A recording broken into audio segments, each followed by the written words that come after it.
నమస్తే welcome to video digital news ముందుగా headlines London కు చేరుకున్న ముఖ్యమంత్రి నారా చంద్రబాబు నాయుడు దంపతులకు స్వాగతం పలికిన తెలుగు ప్రజలు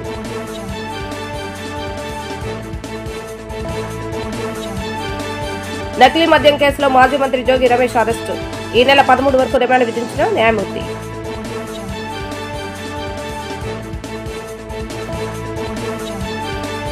ICC women's world cup 2025 outlet sister గా నిలిచిన టీమిండియాకు శుభాకాంక్షలు తెలిపిన ఎంపీ ఆంధ్ర క్రికెట్ అసోసియేషన్ అధ్యక్షులు Keshava Sivanath.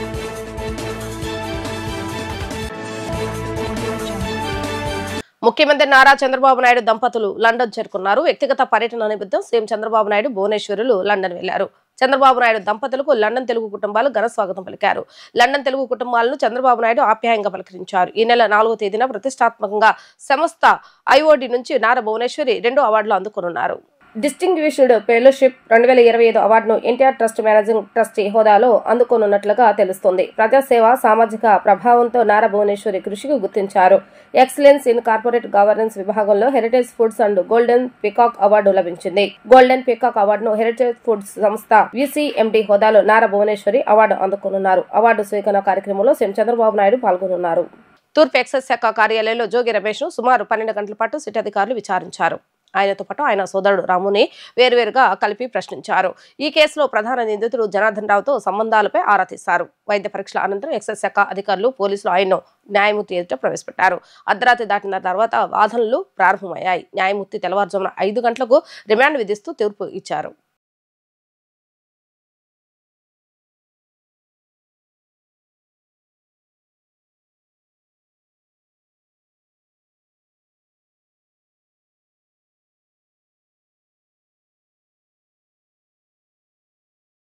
ICC women's world cup 2025 విజేతగా నిలిచిన టీమిండియాకు ఏసీఐ అధ్యక్షుడు కేశవ శివనాథ్ శుభాకాంక్షలు తెలిపారు. భారతదేశ మహిళల సత్తాను టీమిండియా ప్రపంచానికి చాటి చెప్పిందని తెలిపారు. తన బౌలింగ్ తో మ్యాచ్ చేసిన శ్రీ చరణికి ఏసీఐ తరఫున ప్రత్యేక అభినందనలు తెలియజేశారు. ఐసీసీ ఉమెన్స్ వరల్డ్ కప్ 2025ను సాధించిన టీమిండియా యువ మహిళా క్రీడాకారులకు స్ఫూర్తిని అందించిందని పేర్కొన్నారు. మహిళా క్రికెట్ ను మహిళా క్రీడాకారులకు ఏసీఐ ప్రోత్సాహం అందజేస్తుందని స్పష్టం చేశారు. మహిళా క్రీడాకారులను రాష్ట్ర ప్రభుత్వం తరఫున సత్కారం చేస్తామని ఆయన వెల్లడించారు. భారత క్రికెట్ చరిత్రలో ఒక సువర్ణాకాశం. ఎందుకంటే భారత్ మహిళా క్రికెట్ జట్టు మొట్టమొదటిసారిగా ప్రపంచ ఛాంపియన్స్గా నిలబడటమే కాకుండా ఇవాళ భారత్ క్రికెట్లో మనం పురుషులకు సమానంగా మహిళలు ఉమెన్ ఎంపవర్మెంట్ అంటాం. అదేవిధంగా ఇవాళ పురుషులకు సమానంగా మహిళా క్రికెట్ జట్టు కూడా విజయం సాధించి మనం పురుషులకు ఏ విధంగా తీసుకోమని మహిళలు చాటి చెప్పడం చాలా ఆనందకరం. విజయవాడ నగరం చూస్తే ఇవాళ డివై పాటిల్ స్టేడియం ఇక్కడే ఉన్నట్టు అంత ఆనందంగా ఉంది. యువత కూడా చాలా చక్కగా ఇవాళ ఎంజాయ్ చేశారు మ్యాచ్. తప్పకుండా ఇటువంటి మ్యాచ్ చూడటం చాలా ఆనందంగా ఉంది. దీంట్లో మేమందరం కూడా ఇక్కడ ఎంజాయ్ చేయడం కూడా చాలా ఆనందంగా ఉంది. తప్పకుండా ఇటువంటి మ్యాచ్ మనం మధుర క్షణాలు మర్చిపోకుండా ఉండే విధంగా ఆంధ్రప్రదేశ్ ప్రభుత్వం తరఫున కూడా మన తెలుగు అమ్మాయి శ్రీచరణ్ కూడా ఘనంగా సత్కరించుకుని ఉమెన్ క్రికెట్ టీంను కూడా ఇవాళ ఆంధ్రప్రదేశ్ తీసుకొచ్చి ఘనంగా సత్కరిస్తామని తెలియజేసుకుంటున్నాం. Thank you.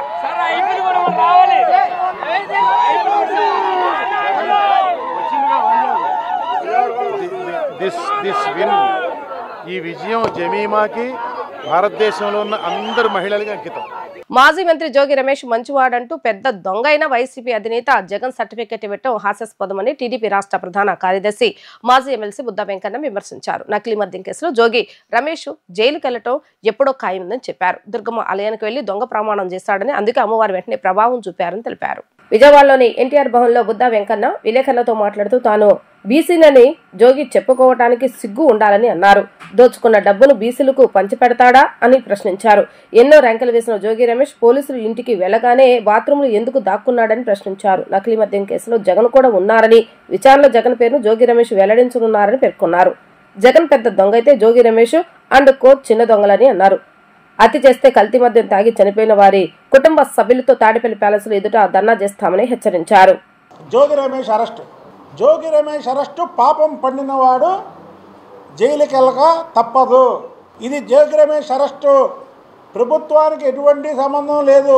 ఇది చంద్రబాబు నాయుడు గారు, లోకేష్ బాబు గారు కక్షని ఒక వారం రోజులుగా జోగి రమేష్ అతని స్థాయి పెంచుకోవడానికి చంద్రబాబు గారు లోకేష్ గారి పేర్లు వాడుతున్నాడు. జోగి రమేష్ అనే వ్యక్తి ఒక బచ్చా. నీలాంటి వాళ్ళ కోసం ఆలోచించే టైము తీరిక వాళ్ళకి లేదు. ఈ కల్తీ మద్యం కేసులో జోగి రమేష్ పాత్ర ఉందని జనార్దన్ రావు చెబితేనే సిట్ కానీ పోలీస్ శాఖ కానీ దీని మీద దృష్టి పెట్టింది. అంతకుముందు జోగి రమేష్ మీద ఏమైనా దృష్టి పెట్టిందా ప్రభుత్వం? ఈ కేసులో నీకు దొంగ దొరికాడు, ఈ దొంగతనం మాతో చేపించింది జోగి రమేష్ అని చెప్పాడు. ఇప్పుడు జోగి రమేష్ని తీసుకెళ్లారు. జోగి రమేష్ వెళ్తే చెప్తే ఏం చెప్తాడు? రేపో మాపో ఇంకొక దొంగ ఉన్నాడు జగన్మోహన్ రెడ్డి, ఆయన చేపించాడు అంటాడు. ఇది జరిగేది ఇదంతా ఇంట్రాగేషన్లో ఒక ప్రక్రియ. అమ్మవారి గుడికి వెళ్ళి దొంగ ప్రమాణం చేశాడు. ఎమ్మన్నా అమ్మవారు చూపించింది. జోగి రమేష్, నువ్వు ఎప్పుడైతే అమ్మవారి గుడి దగ్గరికి వెళ్ళి దొంగ ప్రమాణం చేసావో అందుకే ఎవరినన్నా ఏమంటారు? దేవుడి దగ్గరికి వచ్చి ప్రమాణం చేయంటారు. నువ్వు దేవుడి దగ్గరికి వచ్చి ఏం చేసావు? దొంగ ప్రమాణం చేసావు. దొంగ ప్రమాణం చేయగానే వెంటనే అమ్మవారు చూపించింది నీకు. అంతేగాని లోకేష్ బాబు గారు చంద్రబాబు గారు కాదు. నువ్వు చేసింది దొంగ ప్రమాణం రా బాబు అని చేసింది. ప్రతిదానికి బీసీలను అడ్డం పెడతాడు. బీసీయా నువ్వు బీసీ అయితే నువ్వు సంపాదించినటువంటి 100 కోట్లు ప్రజలకి నువ్వు ఎక్కడి నుంచి వచ్చావు? నువ్వు ఏ స్థాయి నుంచి ఏ స్థాయికి వెళ్ళావు? ఇవాళ స్థాయి మరిచి మాట్లాడుతున్నావు నువ్వు. ఒకటి చెప్తున్నావు అండి, ఇందులో జోగి రమేష్తో పాటు జగన్మోహన్ రెడ్డి పాత్ర కూడా ఉంది. ఇదేంటంటే 2019లో వైఎస్ జగన్మోహన్ రెడ్డి అధికారంలోకి వచ్చిన కాంచి ఈ చీప్ లిక్కర్ తయారు చేయడం వాళ్ళకు ఒక అలవాటుగా మారి బ్రాండ్లు ఏవైతే ఉన్నాయో వైన్ షాపుల్లో కానీ బారుల్లో కానీ ఆ బ్రాండ్లు ఇక్కడ దొరకకుండా వాళ్ళ సొంత బ్రాండ్లు తయారు చేసి అమ్మారు. అది ప్రతి ఒక్కరికి తెలుసు. దమ్ముంటే అరెస్ట్ చేయి, దమ్ముంటే అరెస్ట్ చేయి, దమ్ముంటే అరెస్ట్ చేయని ఇవాళ అరెస్ట్ చేస్తే చంద్రబాబు గారు, నాయుడు గారును, లోకేష్ బాబు అరెస్ట్ చేయించారంటారండి. అధికారం ఉన్నప్పుడేమో పెద్ద వీరుల్లాగా చంద్రబాబు నాయుడు గారి ఇంటికాడికి వచ్చి మా మీద దాడులు చేయించాం. ఇవాళ అధికారం లేదు, 4 పోలీసులు వెళ్తే పిల్లిలాగా బాత్రూంలో దాక్కున్నాం. మీరందరూ సాక్షి. మమ్మల్ని అరెస్ట్ చేయడానికి ఎన్నోసార్లు పోలీసులు వచ్చారు. మేము పోలీసులకు ఎదురెళ్ళాం. మేము నిజాయితీగా ఉన్నాం కాబట్టి మేము పోలీసులకు ఎదురెళ్ళాం. నీకు నిజాయితీ ఎక్కడుంది? అసలు నీ పేరు వచ్చినప్పుడు నువ్వే హ్యాండ్ ఓవర్ అవ్వాలిగా. నువ్వు ఎందుకు హ్యాండ్ ఓవర్ అవ్వాలా? 2 గంటలు బాత్రూంలో ఎందుకు దాక్కున్నావు? నువ్వు చేసావు కాబట్టి దాక్కున్నావు. నువ్వు చేయలేని అయితే నువ్వు దొంగతనంలో నీ పాత్ర లేకపోతే నువ్వెందుకు 2 గంటలు బాత్రూంలో దాక్కుంటావు? చెప్పు. జోగి రమేష్ది పాపం పండింది. పాపం పండి ఈ కేసులన్నీ బయటకు వచ్చినాయి. ఎవరైనా సరే ఒకటే చెప్తాం, ఏ ప్రభుత్వంలోనా, ఏ ఎమ్మెల్యే అయినా, ఏ మంత్రి అయినా అవినీతి చేస్తే తప్పకుండా జైలుకి వెళ్తాడు. కార్తీక మాస మహోత్సవాల సందర్భంగా తాళాయపల్లిలోని శ్రీ శైవక్షేత్రంలో ఈ నెల 5వ తేదీ నుంచి 19వ తేదీ వరకు అతిరుద్రయాగ మహోత్సవాలు వైభవంగా నిర్వహిస్తున్నట్లుగా శివక్షేత్ర పీఠాధిపతి శివస్వామి తెలియజేశారు. ప్రారంభ రోజు గోపూజ, గురు ప్రార్థన, గణపతి పూజ, పుణ్యాహవచనం, అగ్ని ప్రతిష్టాపన, మహాగణపతి హననం నిర్వహించిన అనంతరం అతిరుద్రయాగము శాస్త్రోక్తంగా నిర్వహిస్తామని వెల్లడించారు. ప్రదోష కాలంలో శ్రీ శైవక్షేత్రానికి ఉత్తర వాహినిగా ప్రవహిస్తున్న కృష్ణముకు కోటి ఫల తీర్థం ఘటనలో హారతి సేవ జరుగుతుందని, అలాగే శ్రీ శ్రీ రాజేశ్వరీదేవి సమేత శ్రీ కోటి లింగేశ్వర స్వామి వార్ల దివ్య కళ్యాణ మహోత్సవం అంగరంగ వైభవంగా జరుగుతుందని, ఈ కార్యక్రమంలో భక్తులు పెద్ద ఎత్తున పాల్గొని జయప్రదం చేయాలని కోరారు. తాళాయపాలెంలో శ్రీ శైవక్షేత్రం నందు నవక్షత్ర పీఠాధిపతి శివస్వామి విలేకరుల సమావేశాన్ని నిర్వహించారు. సమావేశంలో కార్తీక మాస మహోత్సవాల సందర్భంగా నిర్వహించే అతిరుద్రయాగ మహోత్సవ వివరాలను వెల్లడించారు. ఈ సందర్భంగా శివస్వామి మాట్లాడుతూ ఈ నెల 5వ తేదీ నుంచి 19వ తేదీ వరకు ఈ కార్యక్రమం జరుగుతుందని, ప్రతిరోజు గురు ప్రార్థన, మహాన్యాసపూర్వక ఏకాదశ రుద్రాభిషేకం, రుద్రయాగం వైభవంగా జరుగుతాయని వెల్లడించారు. ఈ సేవలతో పాటు శ్రీ శ్రీ రాజరాజేశ్వరీదేవి సమేత శ్రీ కోటి లింగేశ్వర స్వామివారి శాంతి కళ్యాణం, పూజల సేవ, అష్టోత్తర బాణ లింగార్చన, స్ఫటిక మహాలింగార్చన కార్యక్రమాలు జరుగుతాయని తెలిపారు. ప్రతిరోజు నది హారతి ఎంతో వైభవంగా జరుగుతుందని తెలియజేశారు. యాగ బ్రహ్మ కోడుగంటి సోమశేఖర శర్మ ఆధ్వర్యంలో వేదోక్తంగా శైవమ రీతిలో ఈ కార్యక్రమాలు జరుగుతాయని వివరించారు. ప్రతిరోజు నిత్యదాన కార్యక్రమం ఉంటుందని, 19వ తేదీ మహామంగళ పూర్ణాహుతి కార్యక్రమంతో ఉత్సవాలు ముగుస్తాయని వివరించారు. 14 రోజుల పాటు జరిగే ఈ విశేష కార్యక్రమాల్లో భక్తులు పెద్ద ఎత్తున తరలివచ్చి స్వామివారి కృపా కటాక్షాలకు పాత్రలు కావాలని పిలుపునిచ్చారు. మనకు లభించిన మాసాలలో అతి పవిత్రమైన మాసము కార్తీక మాసము. కార్తీక మాసము హరిహరులిద్దరికీ కూడా ప్రీతికరమైన మాసము. కార్తీక మాసంలో చేసిన ఏ పూజా కార్యక్రమం అయినా సరే విశేషమైన ఫలితాన్ని ఇస్తుందని చెప్పేసి మనకు తెలియవస్తుంది. కార్తీక మాసంలో జరిగే అర్చన, అభిషేక, హోమ, యజ్ఞ, యాగాది క్రతువులు శ్రేయోదాయకంగా, శుభదాయకంగా, ఆనందదాయకంగా సంకల్పాన్ని సిద్ధింపజేస్తాయని చెప్పేసి మనకి అనాది కాలం నుంచి కూడా మనకు తెలియవస్తుంది. అటువంటి కార్తీక మాసంలో ఒకసారి పరమేశ్వరుడికి అభిషేకం చేస్తే రుద్రాభిషేకం అని మనం చెప్పుకుంటాం. అది ఏకాదశి రుద్రాభిషేకాలుగా, లఘురుద్రంగా, మహారుద్రంగా, అతిరుద్రంగా, అంటే ఒకసారి నమకపారాయణ చేస్తే ఒక అభిషేకం జరిగితే 14,141 సార్లు నమకపారాయణం, 1,331 సార్లు చమకపారాయణంతో అభిషేకము కానీ యాగం కానీ చేస్తే అది అతిరుద్ర యాగంగా మనకి భాసిల్లుతుంది. అటువంటి మహత్తరమైన కార్యక్రమాన్ని ఈ కార్తీక మాసంలో కార్తీక పౌర్ణమి రోజున నవంబర్ 5వ తారీఖు నుంచి నవంబర్ 19వ తారీఖు వరకు, అంటే మహాశివరాత్రి మహాపూర్ణావతి కార్యక్రమంతో ఈ కార్యక్రమం ముగుస్తుంది. ఈ అతిరుద్రయాగాన్ని అత్యంత వైభవపేతంగా ఏర్పాటు చేయడం జరుగుతుంది. అలాగే ప్రతిరోజు కూడా ప్రదోషకాల సమయంలో శ్రీ రాజరాజేశ్వరి దేవి సమేత కోటిలింగేశ్వర స్వామి వారికి కళ్యాణ మహోత్సవం, అనంతరం ఊంజల సేవ, కన్నుల పండుగ కూడా జరుగుతుంది. మనకి ఉత్తర వాహిని పరమపవిత్ర కృష్ణానది ప్రవహిస్తూ ఉంటుంది. అందువలన సాయంత్రం 6 గంటలకి కృష్ణవేణి నదీ హారతిని కూడా ఏర్పాటు చేయడం జరుగుతుంది. కావున ప్రతి ఒక్క భక్తులు కూడా ఈ అతిరుద్ర యాగంలో చక్కగా పాల్గొని వీక్షించి సంకల్పాలను సిద్ధించి తరింపవలసిందిగా కోరుచున్నాం. విచ్చేసిన ప్రతి భక్తులకు కూడా అన్నప్రసాద వితరణ కార్యక్రమం జరుగుతూ ఉంటుంది. ఈ సదవకాశాన్ని జారవేడుక ప్రతి ఒక్కరూ కూడా భాగస్వాములు అవ్వాల్సిందిగా శుభ ఆహ్వానం పలుకుతున్నాం. శుభం భూయాత్. ఆంధ్రప్రదేశ్లో మొట్టమొదటిసారిగా ప్రముఖ సంగీత దర్శకుడు ఇళయరాజా మ్యూజికల్ కాన్సర్ట్ విజయవాడలో జరగనుందని ట్రెండ్ సెట్ ఈవెంట్ సంస్థ ఆర్గనైజర్ పద్మనాభుని సుధాకర్ తెలిపారు. ఇళయరాజాతో కలిసి ఎస్పీ చరణ్, హరిచరణ్, మధుబాలకృష్ణన్, జితేంద్రరాజ్తో పాటు మరో 10 మంది ప్రముఖ గాయకులు పాల్గొంటారని చెప్పారు. ఇందిరాగాంధీ మున్సిపల్ స్టేడియం వేదికగా ఈ నెల 8వ తేదీన ట్రెండ్ సెట్ ఈవెంట్ సంస్థ ఆర్గనైజర్ ఆధ్వర్యంలో ఇళయరాజా మ్యూజికల్ కాన్సర్ట్ నిర్వహించనున్నారు. ఈ సందర్భంగా స్టేడియం సమీపంలో 50 అడుగుల కటౌట్ను ఏర్పాటు చేసి కళాకారులు పాలాభిషేకం నిర్వహించారు. ఈ సందర్భంగా ఈవెంట్ సంస్థ ఆర్గనైజర్ పద్మనాభుని సుధాకర్ మాట్లాడుతూ, ఆంధ్రప్రదేశ్లో మొట్టమొదటిసారిగా ప్రముఖ సంగీత దర్శకుడు ఇళయరాజా మ్యూజికల్ కాన్సర్ట్ ఎంతో వైభవంగా నిర్వహిస్తున్నట్లుగా చెప్పారు. ఇళయరాజాతో కలిసి ఎస్పీ చరణ్, హరిచరణ్, మధుబాలకృష్ణన్, జితేంద్ర రాజ్తో పాటు మరో 10 మంది ప్రముఖ గాయకులు పాల్గొంటారని చెప్పారు. ఈ కచేరీకి రాష్ట్ర ప్రభుత్వం సహకారం అందజేస్తుందని అన్నారు. రాజధాని అమరావతికి సమీపంలో ఈ కార్యక్రమం నిర్వహించడం సంతోషకరంగా ఉందని చెప్పారు. నగర ఖ్యాతిని మరింత పెంచేందుకు ఇది దోహదపడుతుందని తెలిపారు. 70 మంది సంగీతకారుల బృంద సహకారంతో సంగీత ప్రియులకు ఆహ్లాదకరమైన అనుభవం అందనుందన్నారు. 15,000 మంది ప్రేక్షకులకు సిట్టింగ్ సౌకర్యం కల్పించామని చెప్పారు. ఇది ఒక రాత్రి సంగీతం కాదని ఒక యాత్రలాగా ఉంటుందని అన్నారు. ఈ కార్యక్రమంలో సింగర్ సాయి సిద్ధార్థ, కళ్యాణి, ఈశ్వర్, కిషోర్, సత్యపుణ్యశీల తదితరులు పాల్గొన్నారు. నా పేరు సుధాకర్ అండి. అది ట్రెండ్ సెటర్స్ అనే ఒక ఈవెంట్ మేనేజ్మెంట్ కంపెనీ. ఈరోజు విజయవాడలో నవంబర్ 8 శనివారం, వచ్చే శనివారం, ఈ శనివారం నాడు ఇళయరాజా గారు విజయవాడకి రాబోతున్నారు. ఇది చాలా ఆంధ్రప్రదేశ్లోనే చాలా పెద్ద బిగ్ కాన్సర్ట్ అవబోతుంది. ఈ ఈవెంట్ ఏపీ గవర్నమెంట్ సహాయ సహకారంతో చాలా చక్కగా జరపాలని అనుకుంటున్నాం. దీనికి మీ అందరి సహకారం కూడా కావాలి. విజయవాడ వాసులుగా అందరూ ఈవెంట్లో ఏమేమి ఉంటాయి?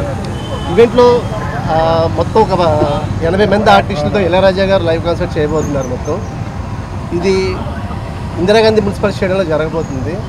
దీనికి మీరు అందరూ రావాల్సిందిగా కోరుకుంటున్నాను. అంటే ఈవెంట్ విజయవాడలో నిర్వహించడానికి ప్రధాన కారణం ఏంటి? అంటే సార్ ఇప్పుడు దాకా విజయవాడలో రాలేదు కదా. విజయవాడలో చేయడానికి మెయిన్ కారణం ఏంటంటే ఆంధ్రప్రదేశ్కి మిడిల్లో విజయవాడ ఉంటుంది కాబట్టి ఈ ప్లేస్లో ఎంచుకోవడం జరిగిందండి.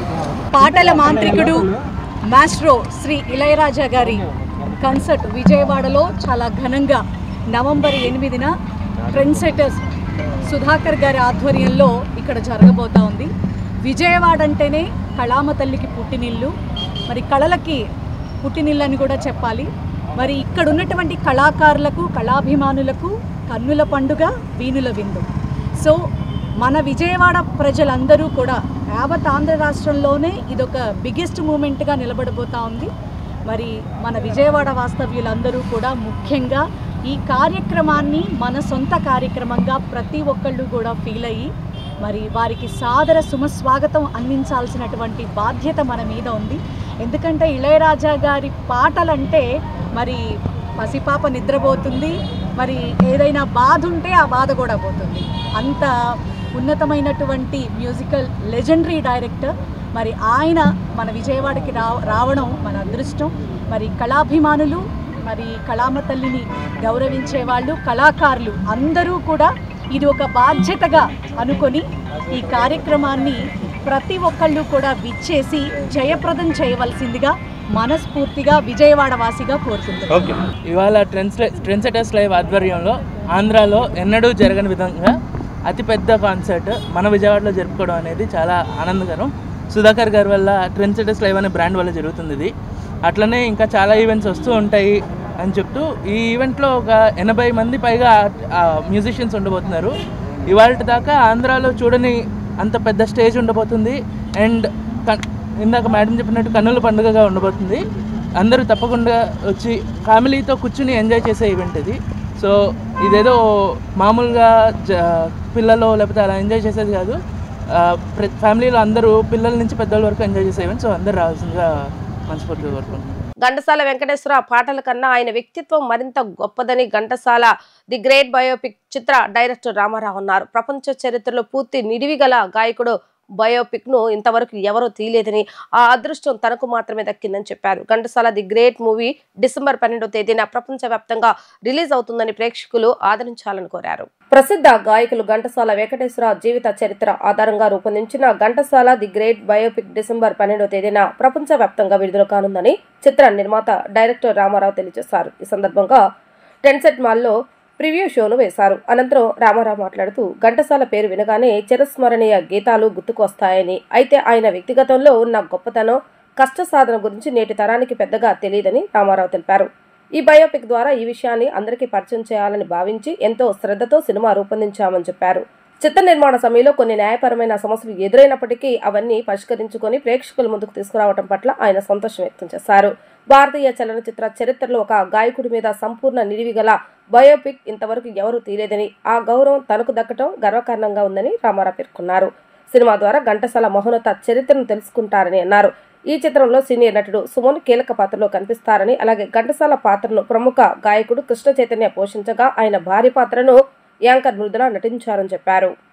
కళా సాంస్కృతిక సంఘ తరపున శ్రీ సిహెచ్ రామారావు గారికి మేము స్వాగతం చెప్తూ ఈ Ghantasala the great biopic cinema ఆయన అద్భుతంగా నిర్మించినటువంటి సందర్భంగా మన విజయవాడలో ఈ ట్రెండ్ సెట్లో ఈ యొక్క సినిమాను ప్రదర్శిస్తున్న సందర్భంగా వారిని ఆహ్వానిస్తూ ఆంధ్రుల అమరగాయకులే కాకుండా అంతర్జాతీయ స్థాయిలో ప్రపంచ స్థాయిలో ఘంటసాల గారి యొక్క తెలుగువారి కీర్తి ప్రత్యేకను ఎగరవేసినటువంటి మహనీయుని యొక్క జీవిత చరిత్రను అద్భుతంగా తీశారు శ్రీ సిహెచ్ రామారావు గారు. వారు మాట్లాడతారు. వారికి స్వాగతం చెప్తున్నాం, వారిని అభినందిస్తున్నాం. నా పేరు CH Ramarao. Ghantasala the great అనే బయోపిక్కి నిర్మాత, దర్శకుణ్ణి. ఘంటసాల అంటే ముందు మనకు గుర్తొచ్చేది పాట. ఆ పాట ఎంత గొప్పదో అందరికీ తెలుసు. కానీ ఆయన వ్యక్తిత్వం అంతకంటే గొప్పదనే విషయం చాలా కొద్ది మందికే తెలుసు. అది అందరికీ తెలియని ఉద్దేశంతో పాట నెమ్మదిగా అంతరిస్తున్న ఈ దశలో అది శాశ్వతం చేయాలని, ఆ కాలంలో ఒక అమర గాయకుడు నివసించేవాడు, పాడేవాడనే విషయాన్ని వచ్చే 100 సంవత్సరాలకు కూడా తెలియే ఉద్దేశంతో ఈ చిత్ర నిర్మాణం జరిగింది. చాలా ఘంటసాల గారు మొదటి పాట పాడడానికి ఎంత కష్టపడ్డాడో అంతకంటే కష్టపడి ఈ సినిమా తీయడం జరిగింది. కొన్ని న్యాయపరమైన చిక్కుల వల్ల ఈ సినిమా విడుదలకు ఆలస్యమైనది. అవన్నీ తొలగిపోయాయి. ఈ సినిమాని డిసెంబర్ 12వ తారీఖుని ప్రపంచవ్యాప్తంగా విడుదల చేయడానికి సిద్ధపడ్డామనే విషయాన్ని ఈ పాత్రికేయుల ముఖంగా తెలియడానికి ఆనందిస్తున్నాను. మరో విషయం ఏంటంటే, భారతదేశంలోనే ఇంచుమించుగా ప్రపంచ చరిత్రలోనే ఒక గాయకుడి మీద ఇంతవరకు పూర్తి నిడివి గల బయోపిక్ రాలేదు. అది ఆ ఖ్యాతి ఘంటసాల వెంకటేశ్వరరావు గారికి దక్కింది. అది తీసే భాగ్యం భగవంతుడు నాకే కల్పించాడు. అందుకు ఆయనకి సర్వదా కృతజ్ఞుడిని. ఇకపోతే ఇందులో ఘంటసాల గారి వ్యక్తిత్వం భావి పౌరులకి, పిల్లలకి, పెద్దలకి, కష్టపడుతున్న వారికి అందరికీ కూడా చాలా స్ఫూర్తిదాయకం. అది సినిమా చూస్తే కానీ అది అర్థం కాదు. అందుకని ఆశేష ప్రేక్షకులకు నా విజ్ఞప్తి, ఈ సినిమా చూసి ఆయన చరిత్ర ఎంత గొప్పదో తెలుసుకోవాల్సిందిగా ప్రార్థిస్తున్నాను. ఇందులో సీనియర్ నటుడు సుమన్ గారు, ఘంటసాల పాత్ర కృష్ణ చైతన్యని ప్రముఖ గాయకుడు పోషించడం జరిగింది. ఆయన భార్య మృదుల మీ అందరికీ తెలుసు, ఆమె ప్రముఖ యాంకర్, ఘంటసాలగా భార్యగా వేయడం. తర్వాత సుబ్బరాయ శర్మ గారు, జేకే భారవి, గుండు సుదర్శను, అనంతు, సాయి కిరణ్ మొదలగు ప్యాడింగ్ ఆర్టిస్టులతో సినిమా అద్భుతంగా వచ్చింది. చూస్తే మీకే అర్థమవుతుంది.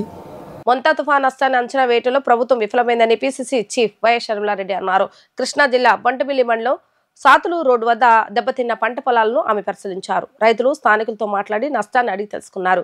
ప్రభుత్వ లెక్కల ప్రకారం రాష్ట్రంలో 800 కోట్లు మాత్రమే తుఫాన్ నష్టంగా ఉందని, కాంగ్రెస్ లెక్కల ప్రకారం అది 20,000 కోట్లకు పైబడి ఉందని భావిస్తున్నాం. నష్టపోయిన ప్రతి రైతుకు ఎకరాకు 25,000 రూపాయలు ఇవ్వాలి. జాతీయ విపత్తుగా కేంద్ర ప్రభుత్వం ప్రకటించాలి. నష్టాన్ని కేంద్రమే భరించాలి. రైతులకు ఉచిత బీమా అమలు చేయాలని షర్మిల డిమాండ్ చేశారు. ఈరోజు పెడన నియోజకవర్గంలో సాతులూరు రోడ్లో వరి వేసుకున్న రైతులు తీవ్రంగా ఈ మొంతా తుఫాన్ తో నష్టపోవడం జరిగింది. వాళ్ళని పలకరించడానికని ఈరోజు కాంగ్రెస్ పార్టీ తరఫున మేమందరం ఇక్కడికి రావడం జరిగింది. మా వెనకాల చూస్తే ఒట్టి ఈ రోడ్లోనే 400 ఎకరాలకు పైగా వరి మునిగిపోయింది. పంట దేనికి పనికి రాకుండా పోయింది. ఇలా మొంతా తుఫాను మన రాష్ట్రంలో చేసిన బీభత్సానికి మొత్తం రైతాంగం తీవ్రంగా నష్టపోయారు. అసలే అప్పుల్లో ఉన్నారు. వాళ్ళ కష్టాలలో వాళ్ళు అప్పులు తెచ్చి పంటను పండించాలనుకుంటే అన్ని రకాల ఇబ్బందులు వాళ్ళకు ఎదురయ్యాయి.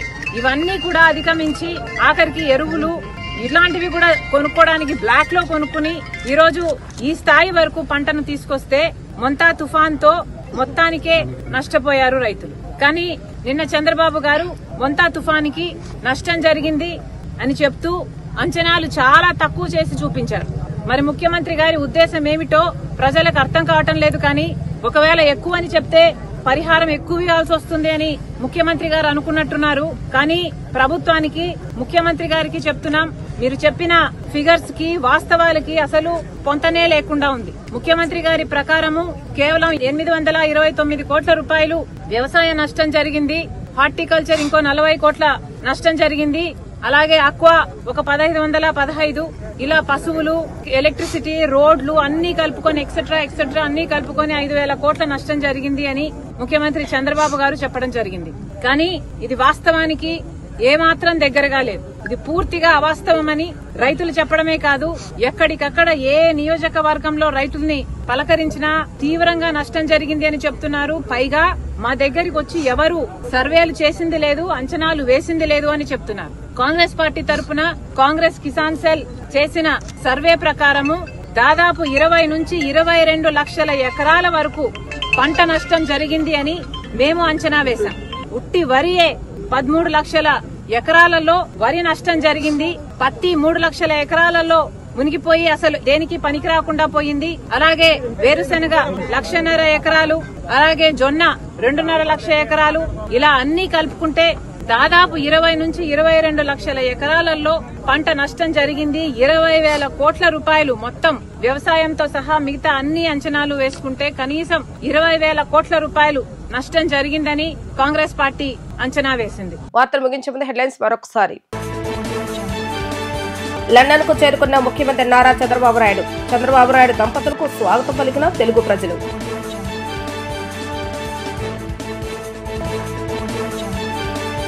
నకిలీ మద్యం కేసులో మాజీ మంత్రి జోగి రమేష్ అరెస్టు. ఈ నెల 13 వరకు రిమాండ్ విధించిన న్యాయమూర్తి.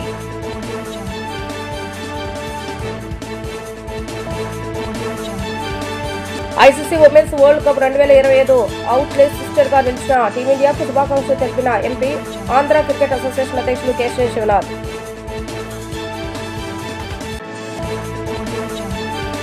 ఇవి రోజు వార్తా విశేషాలు. మరలా తిరిగి ప్రసారమైన వార్తల్లో మళ్ళీ కలుద్దాం. అంతవరకు సెలవు. నమస్కారం.